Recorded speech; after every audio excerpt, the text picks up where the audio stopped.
Parshas Chukas. Now this Parshas Chukas has so many inyanim in it, but there's, I think I want to connect it on some level to what's really going on in our lives.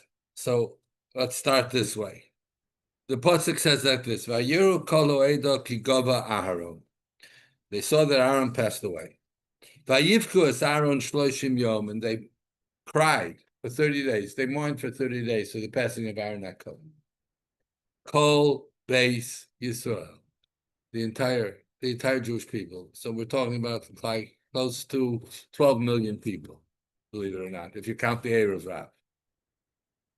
Vayishma Knani Melech Arad, and the Knani, the king of Arad, heard, who was Yoshev HaNegev, who dwelled in the south. Kibo Yisrael Derech Asarim. Arad was the city in the south here. We've been there. It's a beautiful place. The scenery is nice anyway. There are a lot of from people living there now. Melech Arad, Yoshev HaNegev, Kibo Yisrael Derech Asarim. Klal Yisrael is coming, and they're going to be coming through a pass with mountains on either side. Vayish bimenu Shevi, and they captured a captive from us. That's what it says. Rashi quotes that this Knani were really Amalekim. Amalek heard that Aaron HaKohen died, and the Anane HaKavod, which protected Klal Yisrael, these clouds of glory, were taken away from us. So they decided to attack. I mean, everybody wants to attack Klal Yisrael.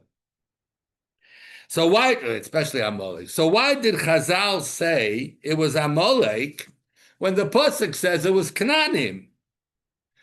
Rashi quotes a Chazal saying that it was Amalek. But why would it say it's Amalek when the pasuk itself says it was Canaanim? Normally, we know about the Canaanim, we know about the Amalekim, we know the difference between the two. So why did the pasuk who describes it as Canaanim call it Amalek? So Rashi explains the reason was that the Amalekim spoke in the language of the Canaanim for a very smart reason. Because when Klal Yisrael will ask Hashem to protect them, because they didn't have the Anani HaKavod anymore, they're going to ask Hashem and daven and say, Shir Amala is HaKadosh Baruch Hu, right? So they'll pray to protect them from the Knaanim and not the Amalekim. So they decided to speak in the language of the Knaanim, so Klal Yisrael should think it's Knaanim and not Amalek. It was to fool Klal Yisrael. And in a sense, they really didn't know exactly who these people were that were coming to attack. So the pasuk says, "Vayidar Yisrael neder laHashem." Klal Yisrael made a neder, a vow to HaKadosh Baruch Hu, v'yomer im noson titen es ha'am hazeh. It didn't say Amalek, it didn't say Knaanim, just as ha'am hazeh, because they weren't sure. They weren't sure. It wasn't specific. So, if indeed they were Amalekim, why did the Torah write Canaan? That's what we have to understand. Now, there is one other place where the pasuk says one thing and really it was something else. I'll read it to you. The pasuk says that it's a Gemara. Hoya Rabbi Akiva Doresh. Rabbi Akiva said, Tzom Haravi, the fast of the 4th month, Zates B'Tammuz. Hang in. Shabo Hufka Ha'ir. That was the day the city was breached, and the enemy, Bavel, Nebuchadnezzar, broke through.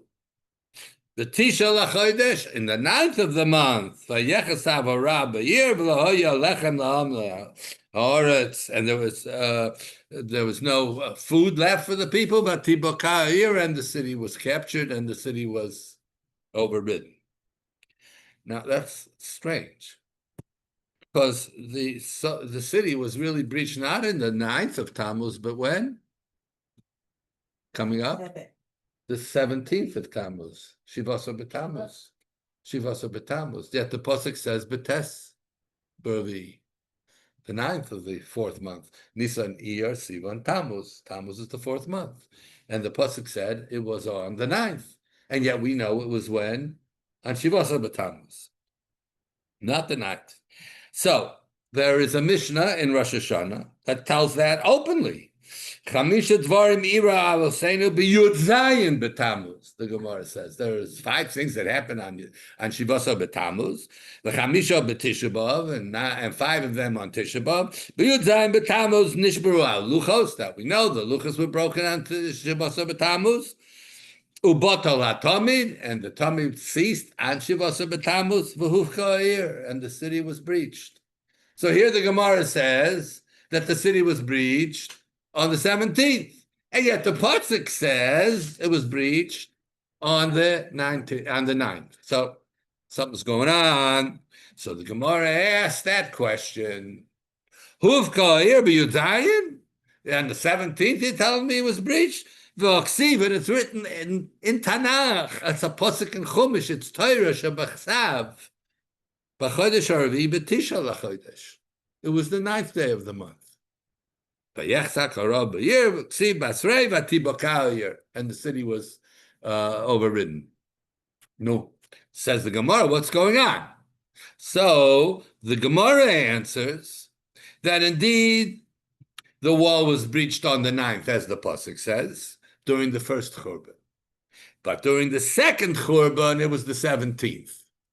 And because, Tosas explains, because we are closer to the second one, that's why we fast on the 17th and not on the 9th. Yet Tosas brings a Yerushalmi. That's an amazing thing. Listen to what he says. Really, the first was also breached on the 17th, not the 9th. But why did the Pasuk make a mistake and say it's the 9th? A mistake in Cheshvan.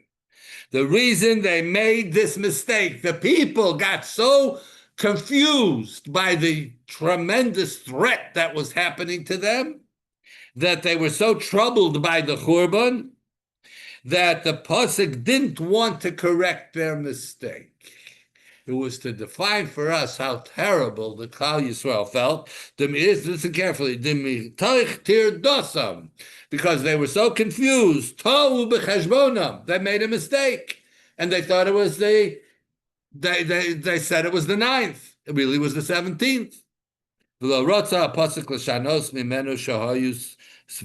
Pasuk didn't want to change it because that's what the people thought. Okay? Now that's all very, very strange. And this, for us, we need to be able to understand this. And it has an enormous lesson for us. And it goes like this. First of all, what's the significance of the fact that the walls were breached? Okay, the walls were breached. If you're going to tell me when the Churban began, we know it came on Asara B'Tevos when Nebuchadnezzar surrounded them and sieged the city. So what's going on here? Why was it so necessary? What is the issue of Vatiboka Ha'ir? The walls were breached. It wasn't the beginning of the Churban. The beginning of the Churban was when Nebuchadnezzar put Israel and the city of Yerushalayim in siege. The Pasuk says like this: Vayidvar Hashem Elai b'shana hatshis, in the 9th year, b'chodesho Asiri, in the 10th month, be'esor lachodesh, in the 10th day of the 10th month, which is Teves, Esor b'Teves, ben Adam k'sav l'cho al shem hayom hazeh. Etzem hayom hazeh somach melech Bavel al Yerushalayim.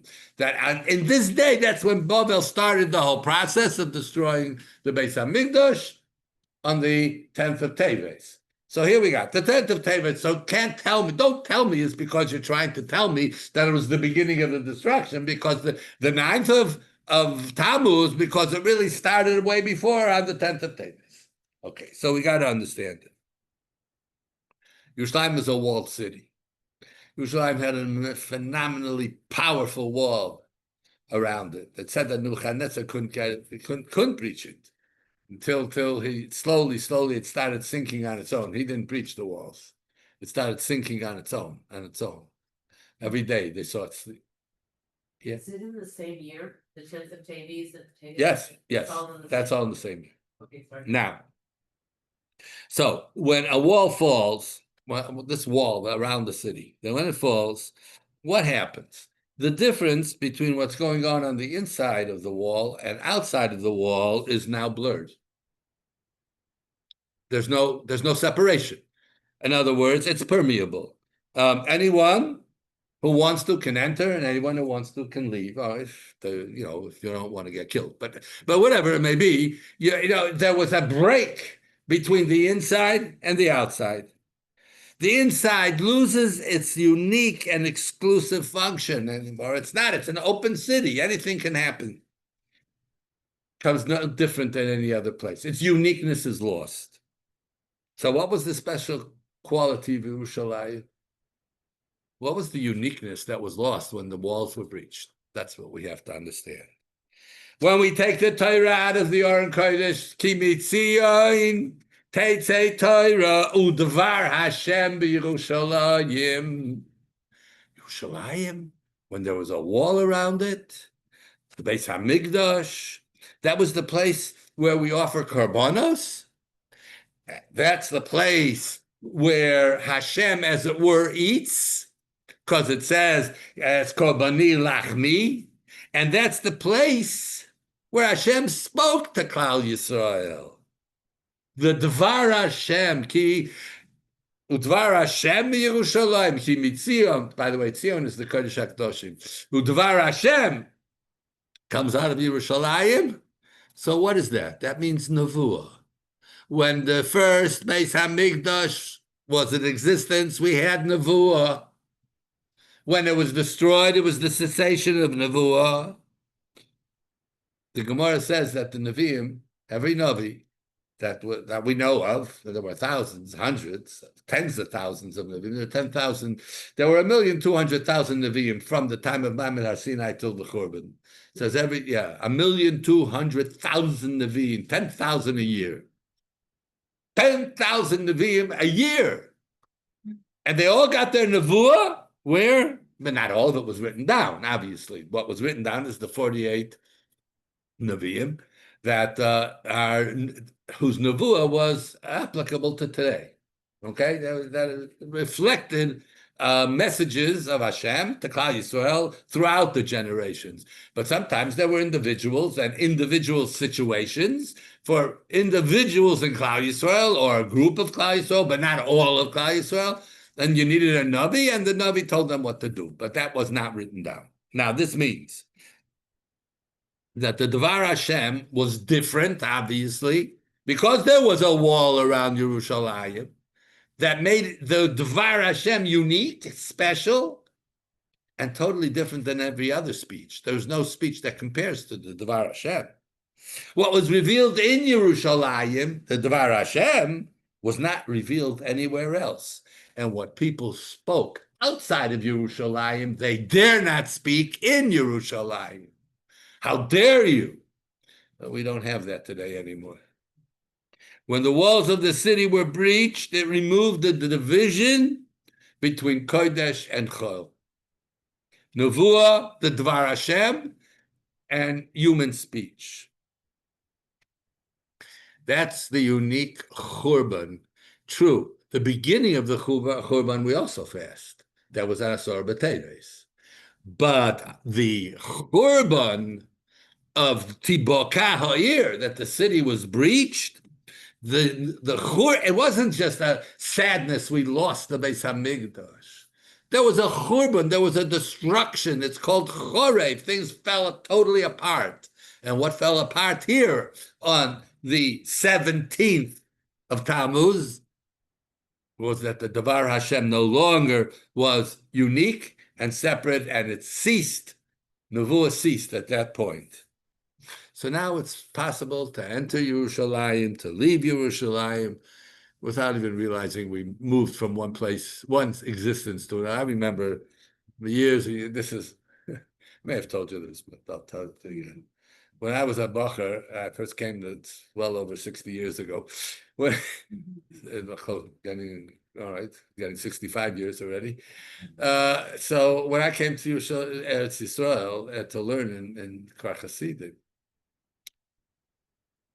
we went to Yerushalayim. It was the trip, by the way, took hours and hours and hours. I mean, even from Tel Aviv, you only had a one-lane highway in either direction. I mean, it was going, and you got stuck behind the truck, forget about it, and you had to go all the way around because of the Arabs. And I mean, it was like it took 2-3 hours to get from Tel Aviv to Yerushalayim. And then if you notice now, there's like in concrete. It says Bruchim Aboim Yerushalayim right before you enter Yerushalayim, right? You know what I'm talking about? Mm-hmm. It used to be in flowers. It was in flowers. And the minute you saw that, first of all, your heart started beating faster. And number two, you just felt like you were entering Yerushalayim. Now that's even after many, many years after the destruction of the Beis HaMikdash. Now it's become a tourist place. You go to Yerushalayim, it's no different. I mean, it is different. Don't get me wrong. Chas v'shalom. I don't mean to say, but the feeling, the sense of. I mean, I used to walk down Malchei Yisrael and go into Mei Sharim, and I felt I was going back 600 years. And today I'm seeing every phone store and every pizza shop and it's changed. It's changed. All right. Now that's one thing that happened on Shivas B'Tammuz. But the first thing that happened on Shivas B'Tammuz was that the luchos were broken. Correct? Shviras haluchos. Moshe Rabbeinu comes down. The Chet HaEgel smashed, and he smashes the luchos. So we know that this was a terrible thing. One of the 5 things that happened on Shivas B'Tammuz, the breaking of the luchos. Now, what we have to understand as the breaking of the luchos on Shivas B'Tammuz and the breaking of the walls of Yerushalayim on the 17th of Tammuz are very much in the same category, in that Nevuah started, not that there weren't Nevi'im before, it was Avram Avinu, but the Nevuah of the transmission of HaKadosh Baruch Hu to Klal Yisrael started at Ma'amad Har Sinai. And who was the first one? Av HaNevi'im was Moshe Rabbeinu. And when Moshe Rabbeinu says to Hashem, but I'm not going to live forever, what's going to be? So he says, Navi Akim Lohem Mikerev Achehem. I'm going to establish a Navi, a prophet amongst their brothers, Hamocha, to take the place of Moshe Rabbeinu, meaning the one who is taking the Dvar Hashem and bringing it into Klal Yisrael. V'nosati dvarai b'piv. I'll put my words in the Navi's mouth, and therefore it will be just like you, and this process will not be lost. That, as I said, lasted 1,000 years. From Ma'amad Har Sinai. So Nevuah for Klal Yisrael began at Har Sinai, but there was a smashing of the luchos. What did that teach us? What did that create for us? It destroyed the total and complete union between Klal Yisrael and HaKadosh Baruch Hu. It was the luchos, the first luchos that connected Klal Yisrael, the luchos habris, the covenant. They're called the luchos of the covenant. Yes, we had the luchos for the rest of the 1,000 years in the second luchos, but the second luchos were not the first luchos. Second luchos were totally not of this world. First luchos were totally not of this world. The material on which the luchos were written was outside this world. It came from way, way, way, way up there. And the second luchos, Moshe Rabbeinu had to bring stone up to HaKadosh Baruch Hu. And he brought up both of them, it's true. But there was a vast difference. The Ramban says, listen, that the Gilu Shechina of Sinai and the kavod of that Maimed, the glory, the honor, the splendor of what took place at Ma'amad Har Sinai was the same kavod that was in the Mishkan and the Beis HaMikdash. So, when there's no wall differentiating the inside and the outside, there's no difference between the Dvar Hashem and human words. So Nevuah is now silent. The Dvar Hashem no longer comes from Yerushalayim. And it no longer comes from Maimon Har Sinai. Everybody says B'chol Yom V'Yom. The Gemara brings there's a baskol that comes. Oilam L'Brios the Elbona Shel Torah. They're shaming the Torah. That's a whole different concept. So how does Nevuah say I'm over? How would a Navi? How would the I don't mean a Navi, but the concept of Navi. How does it say I'm over? I'm finished. I'm not talking anymore. The Dvar Hashem isn't going to be here anymore, not directly anyway. It's like with Nevuah.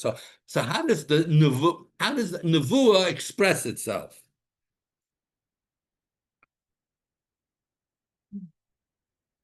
When Yerushalayim, as I said, was open, there was no longer Nevuah. Nevi'im, it says Masruah Lanshe Knesses Hagdola. So now our whole structure, our whole connection is through the Chachamim, through Torah Sheba'al Peh, to reach HaKadosh Baruch Hu. This is how we have this attachment, by what we learn and what we do. So the way the Pasuk defined itself, that there is no longer going to be any Nevuah, is writing the wrong date.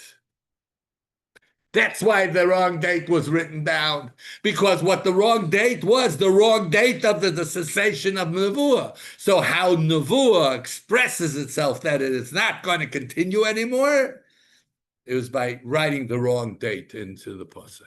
It's an amazing thing. Now let's get back to the first question. What happened with the by Amalek? Why did the pasuk change it? That was Torah Shabbat Mamish. That was the Chumash. So now we can understand that, perhaps, why it says Kananim and not Amalekim. Tosas brings that the Ananei HaKavod was unique.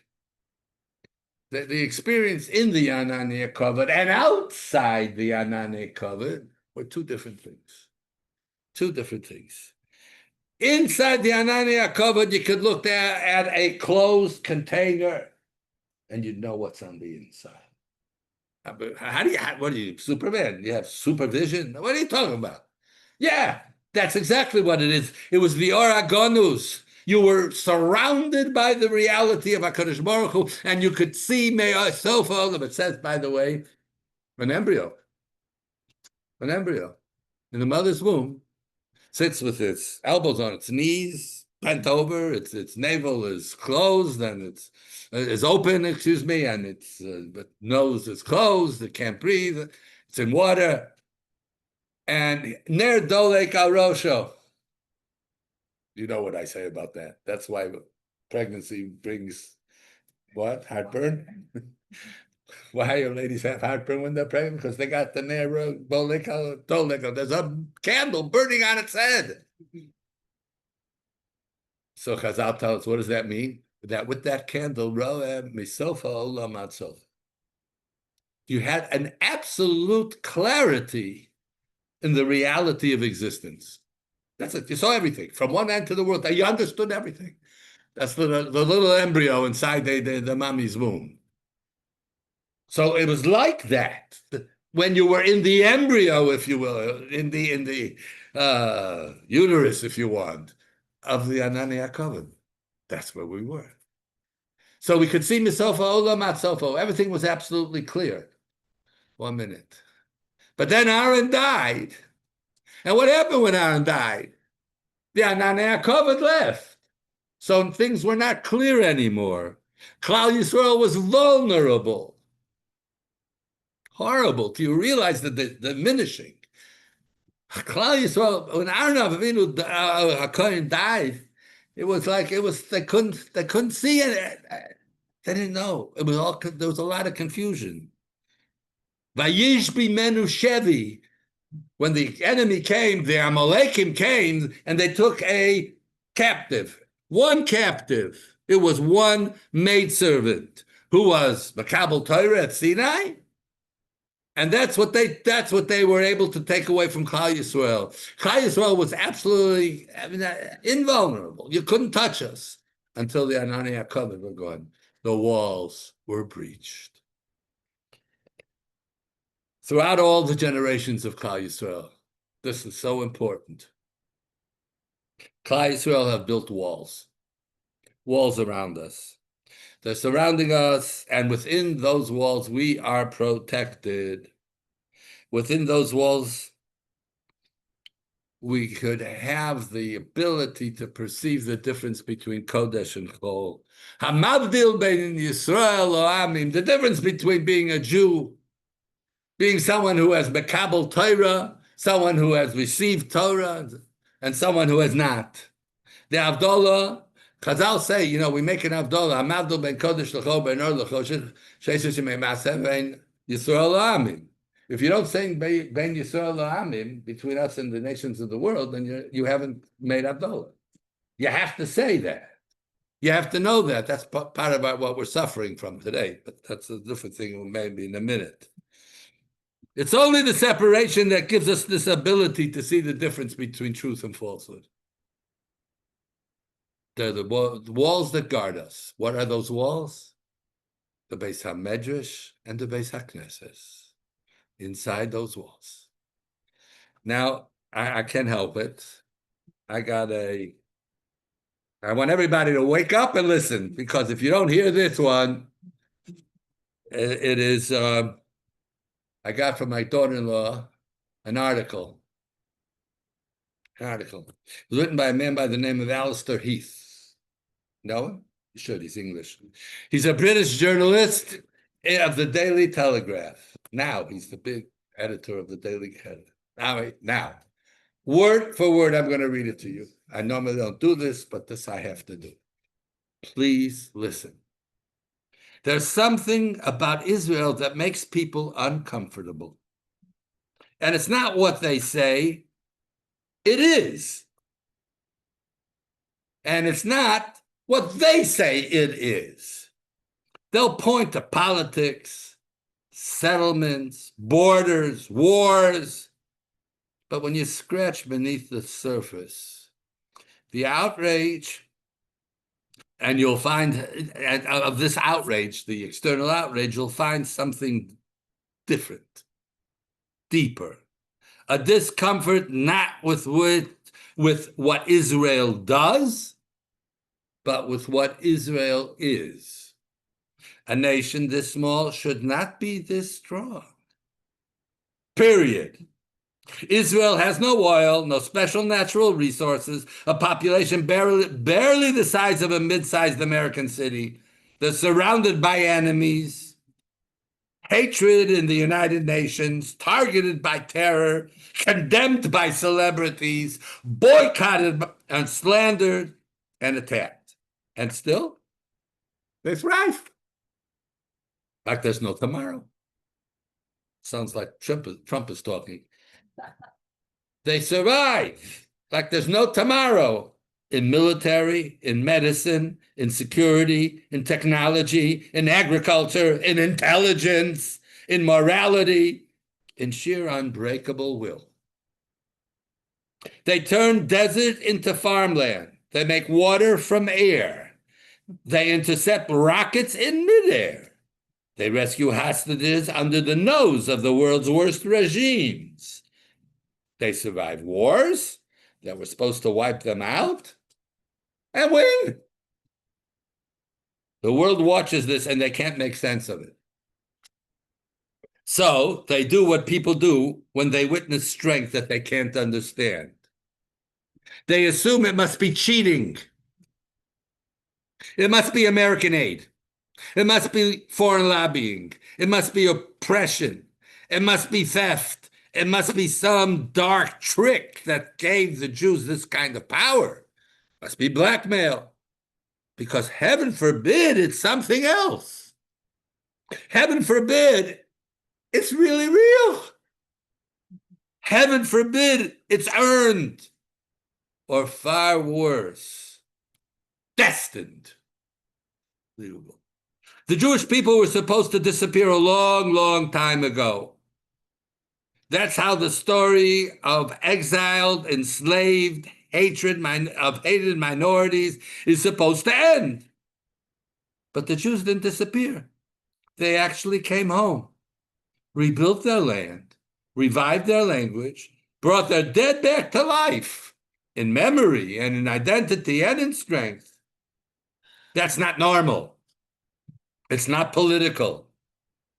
It's biblical. There's no cheat code that explains how a group of people return to their homeland after 2,000 years. There is no rational path from the gas chambers to global influence. And there is no historical precedent for surviving the Babylonians, the Romans, the Crusaders, the Inquisition, the pogroms, and the Holocaust, and still showing up to work on Monday morning in Tel Aviv. Hold on, I'm not finished yet. Do you think I'm over? I'm not over yet. Of course I can't. I'll let you all have copies. I'm not finished. Let me finish. Israel doesn't make sense unless you believe in something beyond the math. This is what drives the world crazy. Because if Israel is real, oh no. Huh? I'm missing a page? Then it demonstrates that God keeps his promises, and he still does. Now, when I read this my daughter-in-law sent me this. When I read this, I mean, it was like, whoa, right? So I wrote to her, wow, this is irrefutable. He should run to the first Bezdin before it's too late. Hello. This is the truth. This is a man who sees truth. Doesn't have to come up with all these meshuggah, stupid, ridiculous kinds of explanations for what isn't. Instead of looking straight with your eyes and seeing what is. That's how we were protected. You want to know how we were protected? Because Jews built those walls. We built those walls by Hashem's command. We built them around us. The Beis HaMedrash, the Yeshiva, the Beis HaKnesses, Torah, and mitzvos. That's our Ananei HaKavod. That's the walls around our Yerushalayim. And that's what makes us continue to exist, survive, and to take pride in the fact that we are Taka, Am Yisrael Chai. That is what I wanted to share with you today on this parsha. When I saw that, I got the chill. Obviously, I was just like, where did this man? He's not Jewish. He's an editor of one of the big newspapers in that country that's so anti-Semitic. Yeah, and he writes, and he has the gall and the guts to write the truth. And everybody, if they had their eyes open, if they were just looking at the world as it is, history as it is, not as these woke mishagoyim are running around, like idiots, very convenient idiots, right? To keep other people who want to stay in power. But they all failed. And just like Nebuchadnezzar, Nero, just to tell you something. You heard of Nero? Yeah, Rome, he's the one that they fiddled when Rome burned. Nero! He was Megayer. And you know who came from him? Rabbi Meir. Rabbi Meir, do you know who Rabbi Meir is? Rabbi Meir was the Talmud of Rabbi Akiva. If there's a Mishnah that doesn't have a name connected to it, Stam Mishnah is Rabbi Meir. This is who came from that. No. What does that teach us? This is us. This is who we are. This is what of course we can be confused. Of course, and the Torah will say it for us. It is not clear. The world is not clear when we don't have this surrounding us. But when we are in the Ananei HaKavod, when we are in the Beis HaMedrash, and we are learning Torah, and we do hear emes being communicated, then there's no question.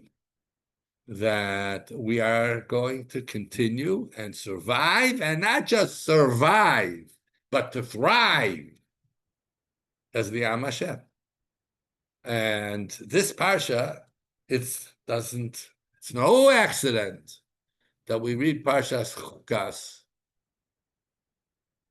in Chodesh Tammuz, always, because this is what this is referring to: the destruction of the Luchos, the destruction of Yerushalayim, and the mechanism by which we can keep ourselves whole, complete, and service whom we have to serve. And the Rabban Shem should just help us. I mean, I'll just tell you one thing. Erev Parshas Chukas, Friday, was an ignominious day in the history of Klal Yisrael. In Paris, they burned 40 wagon loads of Torah manuscripts and writings and Talmud, and 40 wagon loads. 40. And it was it was such a tragedy. It was like a churban, a total churban. They didn't have the printing press yet.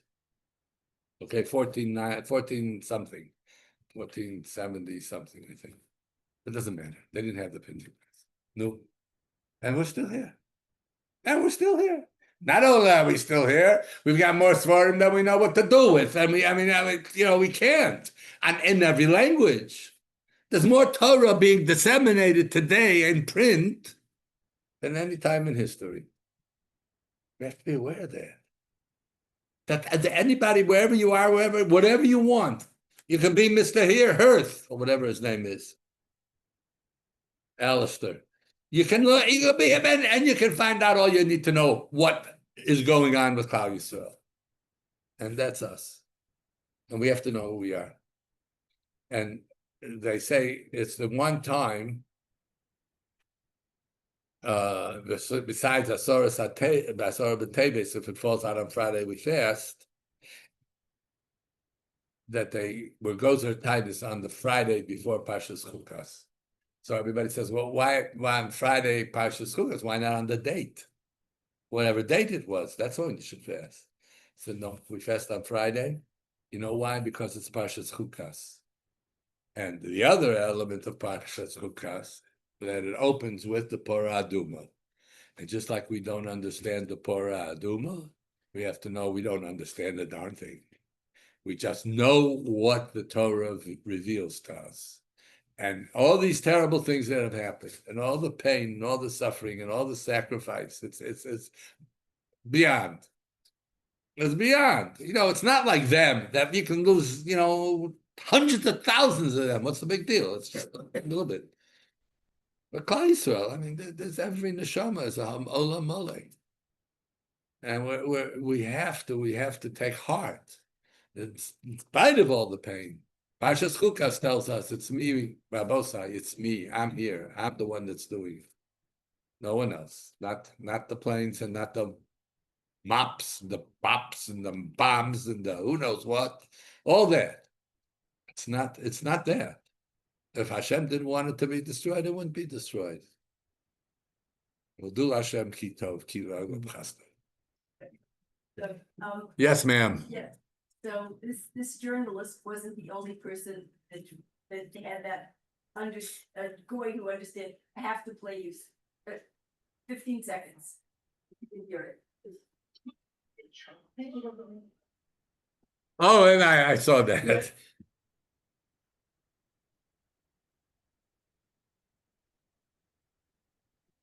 Archie Bunker.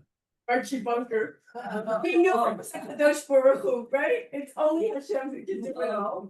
Thank you very much, Rabbi. Thank you very much. Thank you all very much. Nice to see you. Can you share that article? I'd like to. Yes, I can. That would be brilliant. Thank you. I'll give it to. Can you send it out? By WhatsApp and by Oh, I sent it. No, Lily Gallendale sent it. Okay. Thank you very much. Appreciate that. Take care. Nice to see you Bye-bye. again. Bye. He said that, what Rabbi Silver read to us. What's going on? What Rabbi Silver read to us and argued on. Oh, there should be that's it, the morning. I don't want that, hold I on. hear this swear. This, Swear. here? Oh, gosh. No, I didn't do it. Yes.